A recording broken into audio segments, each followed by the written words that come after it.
tosissaan.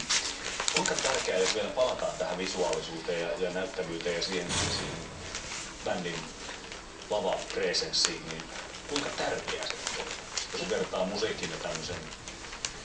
No musa on kyllä tärkeä. Et se, jos se ei toimi, niin ei auta mitään korjaat vaatteet. Et se pitää olla hyvää ja uskottavaa, että musa. Mutta sitten toisaalta, jos me oltaisiin vaan valmis teepaidassa, niin ei mikään ole sitten. Se on sellainen 60-50, näin nimenomaan.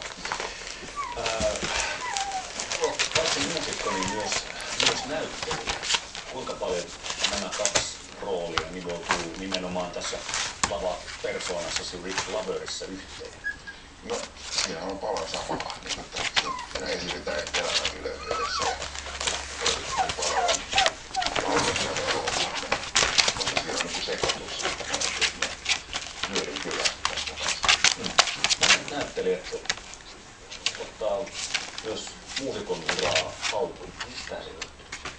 En mä tiedä, siis se on yksi syy on se, että ne on niin kuitenkin muistuttaa toisiaan paljon. Hän on siellä musikaaleja ja musiikkinäytelmiä. Se on lähellä toisia molemmat taiteilijat. Sä oot tosiaan näyttelijänä muun muassa nyt viimeksi olit Wagnerin roolissa tässä Stevie ja Wagnerin kärsämysoperetissa ja taannoin olit Ripa Ruostuuli, sellainen niitä kulttimainettikin näytti jossain elokuvassa ja tästä taisit pokata, oliko Jussi Valtinen? Joo, vuoden luokassa on Jussi 3. Aivan.